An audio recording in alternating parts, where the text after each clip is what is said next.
జరిగాయి. అవి ఎక్కడెక్కడ జరిగాయో వాటి గురించి సవివరమైనటువంటి వివరాలు, అంటే 18 చోట్ల జరిగాయి సభలు. ఎవరెవరు చేశారు, ఎక్కడెక్కడ జరిగాయో అనే విషయాన్ని ఇప్పుడు తెలియజేస్తారు. గంగవరం రామశర్మ గారు దయచేసి ముందుకొచ్చి చెప్పాల్సిందిగా కోరుతున్నారు. శ్రీ గురుభ్యో నమః. శ్రీ బగలాంబాయే నమః.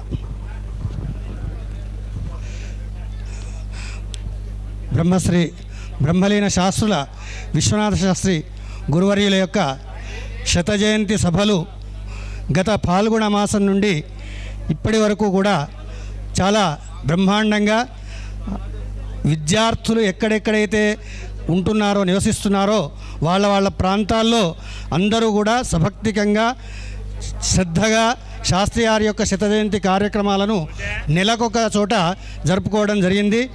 అట్టి కార్యక్రమాల యొక్క వివరాలు ఇప్పుడు తెలియజేయడం జరుగుతున్నది.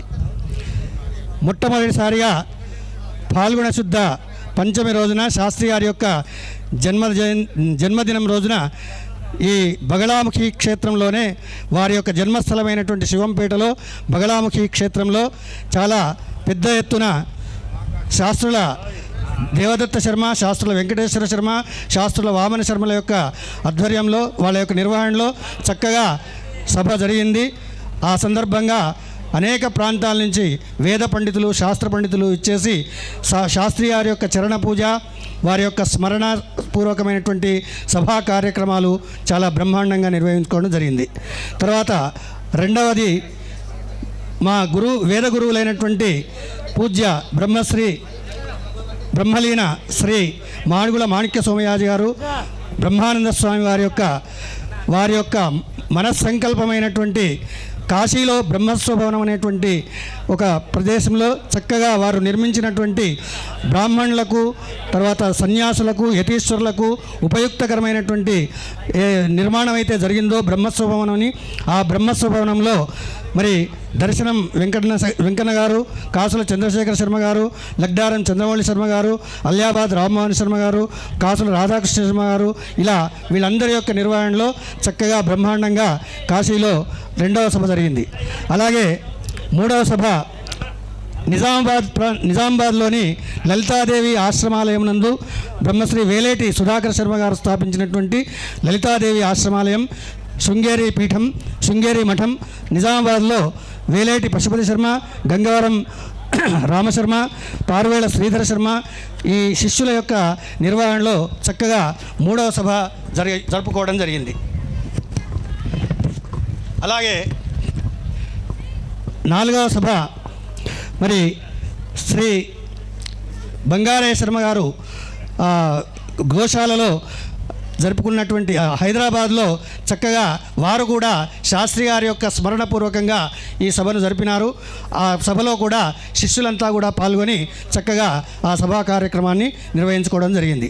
అలాగే ఐదవ సభ శ్రీ ప్రసన్నాంజనేయ స్వామి దేవాలయం కరీంనగర్లో మరి వారి శిష్యులైనటువంటి పురాణం మహేశ్వర శర్మ, మంగళంపల్లి వేణుగోపాల శర్మ, పురాణం శ్రీనివాస్ శర్మ, మంగళంపల్లి శ్రీనివాస్ శర్మ, రొట్టె మణిశంకర శర్మ, మల్లోజ్జల హరికృష్ణ శర్మ, తల్లని దేవి ప్రసాద్ శర్మ ఇలా శిష్యవర్గ యొక్క నేతృత్వంలో వైభవంగా ఆ స్వామి గురువుగారి యొక్క శత జయంతి ఉత్సవ సభ జరిగింది.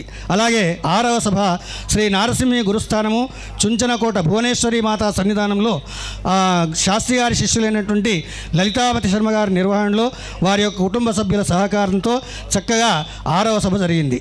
అలాగే మరి ఏడవ సభ మా గురువుగారు వేద గురువుగారు అయినటువంటి బ్రహ్మశ్రీ బ్రహ్మలీన మాణిక్య సోమయాజి గారి యొక్క స్వస్థలమైనటువంటి పట్లూరు గ్రామంలో మరి వారి కుమారులైనటువంటి మాడుగుల పురుషోత్తమ శర్మ, మాడుగుల సర్వోత్తమ శర్మల యొక్క ఆధ్వర్యంలో చక్కగా ఈ సభా కార్యక్రమాలు నిర్వహించుకోవడం జరిగింది.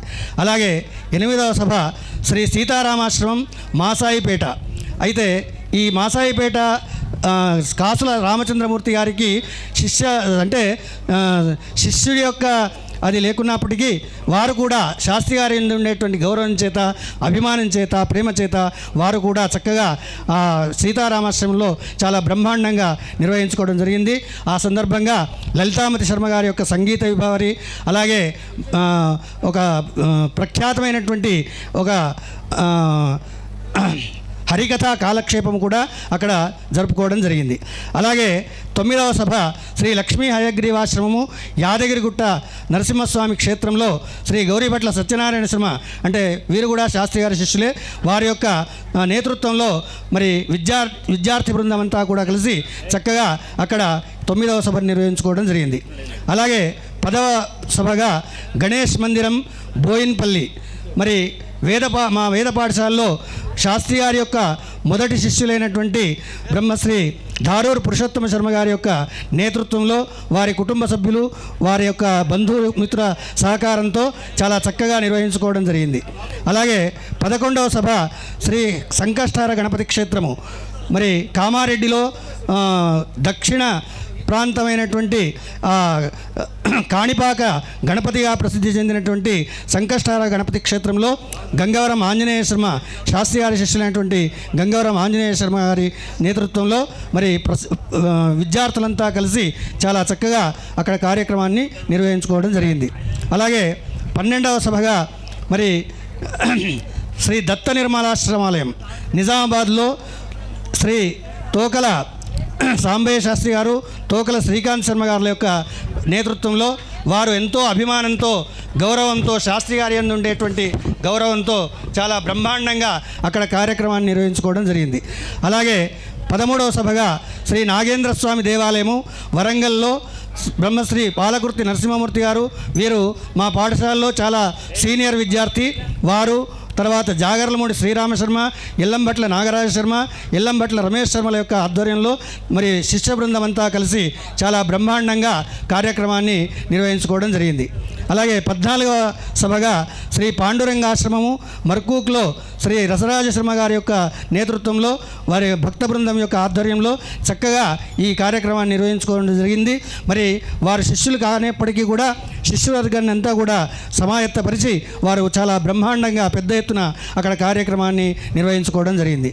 అలాగే 15వ సభగా టీటీడీ కళ్యాణ మండపం నాచారంలో నాచారం గుట్ట యాదగిరి నాచారం లక్ష్మీనరసింహస్వామి గుట్ట మీద శ్రీ కాసుల రాధాకృష్ణ శర్మ గారు మరియు అక్కడి పురోహిత వర్గము బ్రాహ్మణ వర్గము వారి యొక్క సేవా సమితి వాళ్ళ యొక్క సభ్యుల సహకారంతో చాలా బ్రహ్మాండంగా నాచారం గుట్టలో జరిగింది. అలాగే 16వ సభగా శ్రీ వాసుదేవాశ్రమం బంధనకల్, ఇది సిరిసిల్ల దగ్గర ఉంటుంది. వారు ఎంతో ప్రేమతో వారు శాస్త్రి గారి యందు ఉండే అభిమానంతో మరి శిష్యులందరినీ కూడా సమాయత్తపరిచి రేపాక రాజేందర్ శర్మ గారు వారి తల్లిదండ్రులు చాలా బ్రహ్మాండంగా పెద్ద ఎత్తున ఈ కార్యక్రమాన్ని నిర్వహించుకోవడం జరిగింది. అలాగే 17వ సభగా శ్రీ లలితాదేవి చంద్రమౌళీశ్వరాలయము బాసర క్షేత్రము, పవిత్రమైనటువంటి గోదావరి తీరంలో ఉన్నటువంటి బాసర క్షేత్రంలో శ్రీ వేలేటి రాజేందర్ శర్మ గారు వారి యొక్క తండ్రి గారైనటువంటి వేలేటి సుధాకర్ శర్మ గారి యొక్క సంస్మరణతో ఈ కార్యక్రమాన్ని చాలా బ్రహ్మాండంగా పెద్ద ఎత్తున జరుపుకోవడం జరిగింది. అక్కడికి కూడా ఎంతోమంది వేద పండితులు తర్వాత ఇతర భక్త బృందము అలాగే బంధువర్గము కూడా ఇచ్చేసి ఆ కార్యక్రమాన్ని విజయవంతంగా జరుపుకోవడం జరిగింది. ఇక చివరిగా ఈ 18వ సభ మన శివంపేట గ్రామము శాస్త్రి గారి యొక్క స్వగ్రామము, ఇక్కడ వేద పాఠశాల చాలా సంవత్సరాల పాటు వేద పాఠశాల నిర్వహించడం జరిగింది వారి ఆధ్వర్యంలో. మరి బ్రహ్మశ్రీ మాడుగుల మాణిక్య సోమయాజి గారి యొక్క వేద ఆచార్యత్వంలో మరి వీరి శాస్త్ర ఆచార్యత్వంలో ఇక్కడ ఎంతోమంది విద్యార్థులు చదువుకొని విద్యావంతులై వేదము శాస్త్రము నేర్చుకొని ఇప్పుడు అనేక ప్రాంతాల్లో ఇప్పుడు చెప్పినటువంటి ప్రాంతాలంతటా కూడా వారి వారి శిష్యులంతా కూడా మంచి ఉన్నతమైనటువంటి స్థానాల్లో ఉంటూ చక్కగా వారిని స్మరించుకుంటూ ఈ కార్యక్రమాలన్నీ చేసుకోవడం మా అందరి యొక్క పూర్వజన్మ సుకృతంగా భావిస్తున్నాము. మరి శాస్త్రి గారి యొక్క గొప్పదనాన్ని గురించి చెప్పాలంటే ఒక 100 రోజులైనా సరిపోదు. అటువంటి ఆ గొప్ప మహానుభావుడి యొక్క సంస్మరణగా ఈ యొక్క శత జయంతి ఉత్సవాలను సంవత్సరం పొడవునా మరి అనేక ప్రాంతాల్లో జరుపుతూ వారి యొక్క కీర్తిని ప్రపంచవ్యాప్తంగా, అంటే వారి యొక్క కీర్తిని మేము వ్యాపింపజేయాల్సిన అవసరం లేదు. ఎందుకంటే వారే భారతదేశంలోనే గొప్ప అయినటువంటి ఎన్నో సత్కారాలు పొందినారు. ఎంతోమంది అంటే చతురామ్నాయ పీఠాల ద్వారా వారు పండితులుగా గుర్తింపబడినారు, గౌరవింపబడినారు.